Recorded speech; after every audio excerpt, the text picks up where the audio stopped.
Igor, Katerina, Olivera, Bojan, Jelena, Mario, Sara, Vladimir, Marina, Nebojša, Martina, Edi, Emina, Ivana, Nikola and Miliana.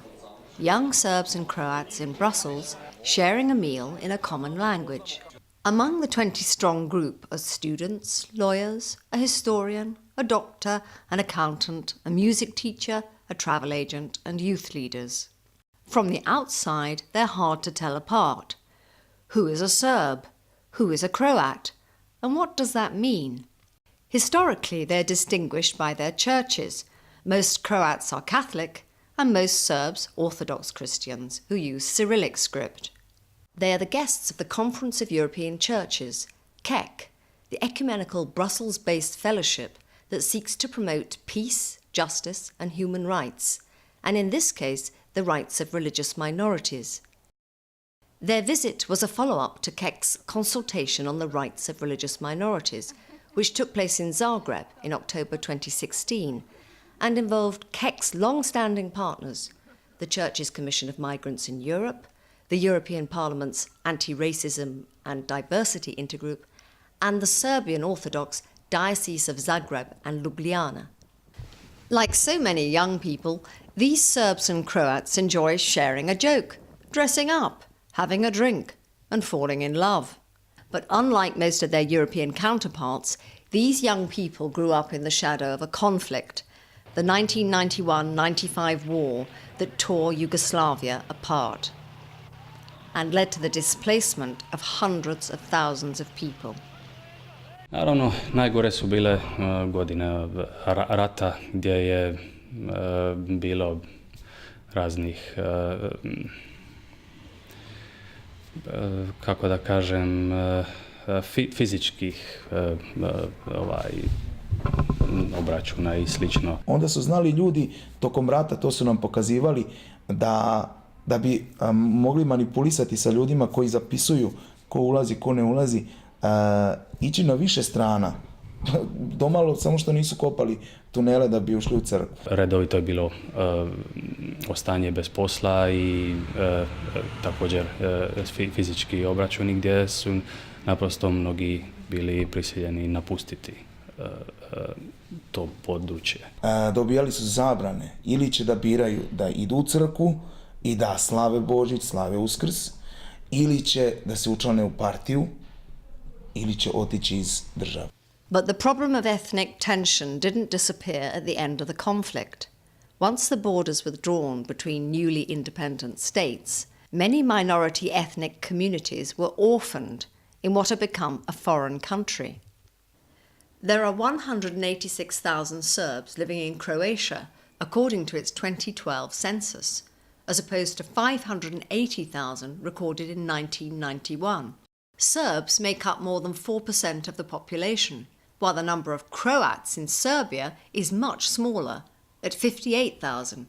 At less than 1% of the population, Croats are the fourth biggest minority and one of 26 ethnic groups recognised by Serbia.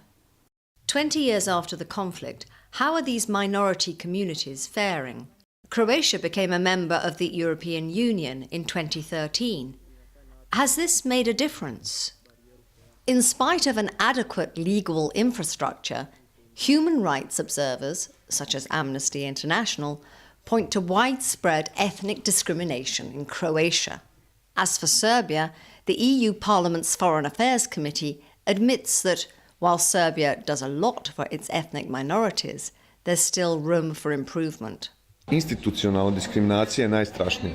Mi imamo primjere gdje se ljudi ne zapošljavaju u državnim institucijama, a morali bi biti po zakonu, imaju svoje kvote u mjestima u kojima čine određen broj stanovnika. Naši ljudi, Hrvati u Republici Srbiji, imaju ponekada probleme sa zapošljavanjem.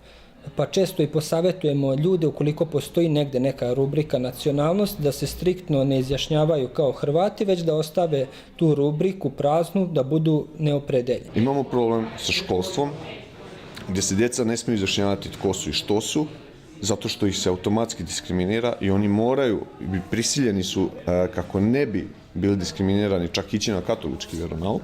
Nas kao Hrvate u Vojvodine zabrinjava zato što država ne može da finansira štampanje udžbenika na hrvatskom jeziku za naše učenike i uvek moramo da tražimo financije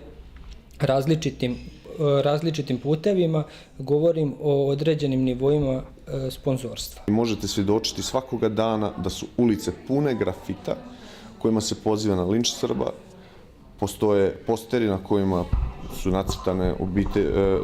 nacrtana stabla i na kojima piše srpsko obiteljsko stablo, na kojima ljudi vise. Direktno se poziva na svakoj omanjoj fešti, na nekakvom druženju, vi čujete pjesme koje pozivaju na klanje, koje pozivaju na ubijanje, uništavanje Srba. Jednostavno došli smo do situacije u kojoj zaista postoji otvoren strah pripadnika srpske nacionalne manjine u Republici Hrvatskoj za svoj život, a nailazimo na jednu šutnju od strane vlade, nailazimo na jednu šutnju od strane Evropske unije koja je na kraju krajeva i garant samih manjinskih prava u svim svojim državama članicama. Kada ljudi iz naše zajednice urade nešto dobro za Republiku Srbiju ili dobro za svoju zajednicu ili bilo kakvu dobru stvar ili projekat, to se negde ni ne spomene u medijima. Međutim, ukoliko postoji bilo kakva vrsta dokazanog, nedokazanog incidenta, to često bude u medijima i završi sa nekom negativnom konotacijom i odrazi se apsolutno na celokupan život zajednice. Čovjek koji je srpske nacionalnosti shvaća da mu je najbolje ili negirati svoju naciju ili je nastojati prikriti ili naprosto napustiti ove krajeve. Aware of these struggles, the Serbian Orthodox Diocese of Zagreb and Ljubljana proposed an initiative to KEK that aimed to help young people defend the rights of religious minorities. Učestvovali smo u organizovanju ove konferencije sa europskim institucijama zato što osjećamo da postoji veliki raskorak između zakonodavstva i onoga što se dešava na terenu kada je reč o pravima manjina. A manjine su nikako balast, nego samo bogatstvo svakoga društva. In the run-up to Easter 2017, a joint delegation consisting of 10 Serbs from Croatia and 10 Croats from Serbia came to Brussels for a 4-day conference. Why did KEK want to bring them to Brussels? Da se upoznaju sa visokim demokratskim standardima, sa principima vladavine ljudskih prava, ali i, što je takođe važno, sa mehanizmima koji štite i kontrolišu sprovođenje zakona. As we are here standing next to the European Commission, it's good to remember that the European Union originally is a peace project and a project of equality. But the example of the European Union proves that people who were allegedly foes for lifetime and forever can become very close friends and partners. The best example is the policy of reconciliation between France and Germany after 1945. Within the EU, within the same kind of family, we are sharing the same destiny. It's important for them to discover Europe, what it means, the building of Europe today. What did the initiative hope to achieve? As someone from the United Kingdom, I think of the terrible times between Britain and Ireland in Northern Ireland, and we shall be hoping to have some of that experience of reconciliation. We are witnessing the initial meeting between the two groups as they visit Quaker House in Brussels. Here they are to take part in a series of mediation exercises run by the Quakers, one of KEK's partner organisations. We have brought groups together for 2 sessions on their first evening where they met each other and they explored some of the basic questions about their identity, how they as a minority within their country are perceived by the majority, and some of the negative things which are said about them, and they've had an opportunity to share that in a confidential, safe environment. They have had a chance to share for 3 minutes and then be listened to without interruption, and then their partner has reflected back what they've heard, and then they've swapped over and done that process again.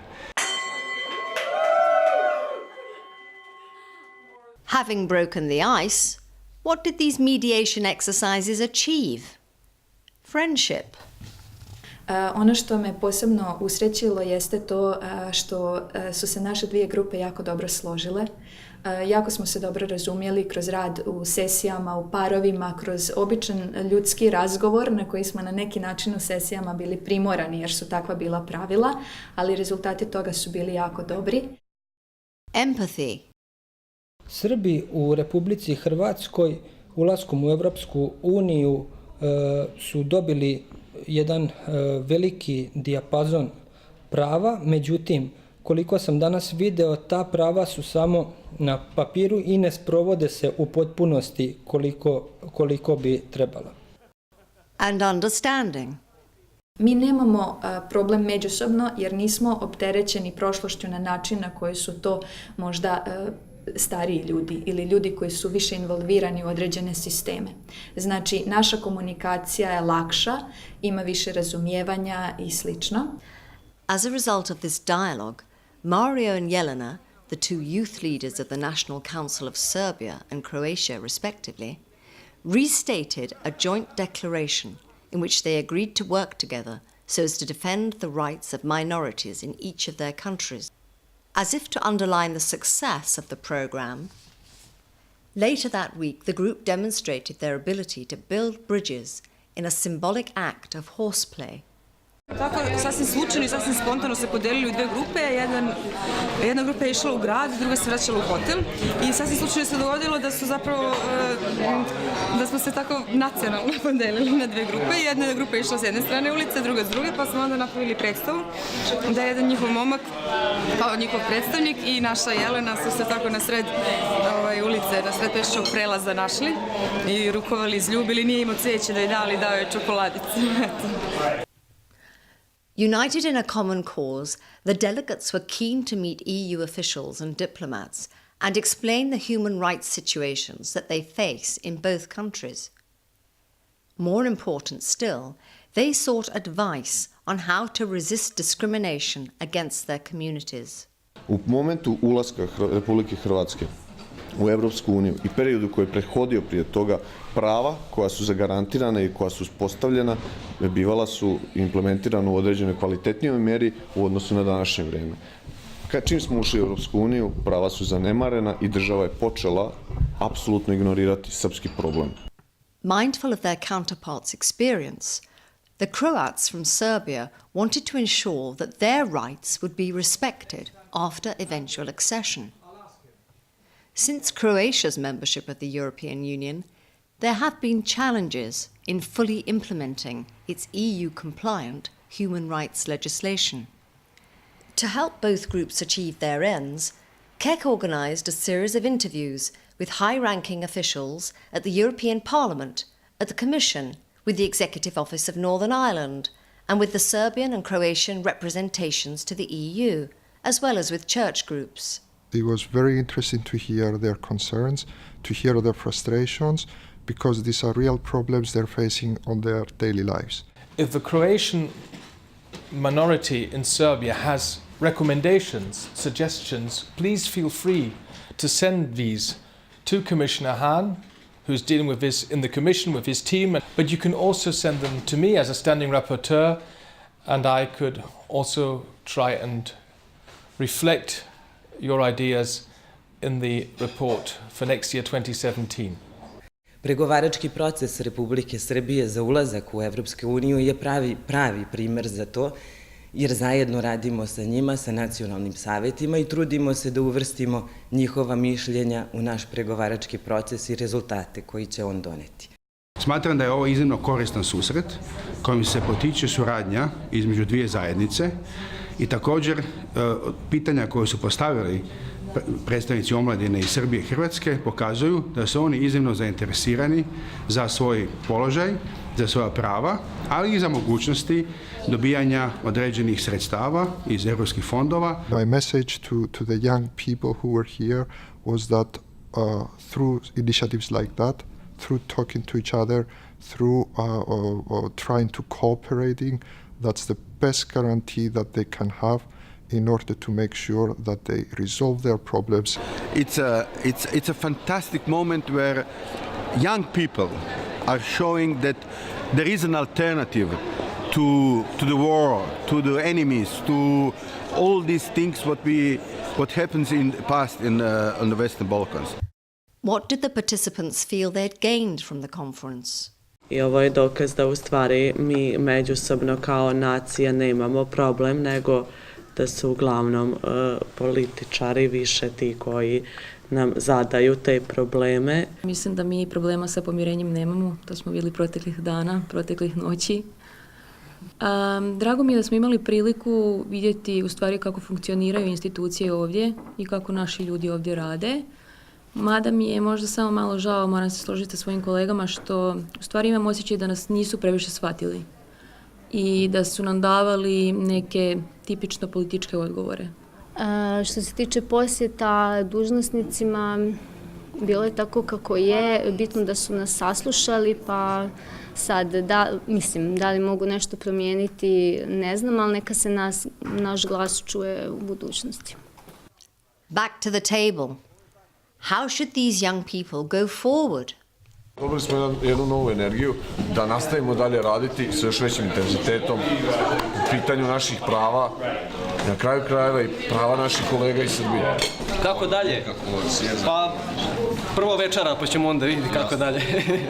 Iskreno, meni je bitnije shvatiti, odnosno potvrditi onako mišljenje koje sam imala da smo mi samo obični ljudi bez obzira na vjeru, naciju i to sve i da smo u suštini dobri ljudi. Mladi su oslonjeni jedni na druge. Njih ne zanimaju sukobi iz 90. godina, njih zanima budućnost. Svi smo ovdje shvatili da moramo bolje, da moramo jače, da moramo zajedno.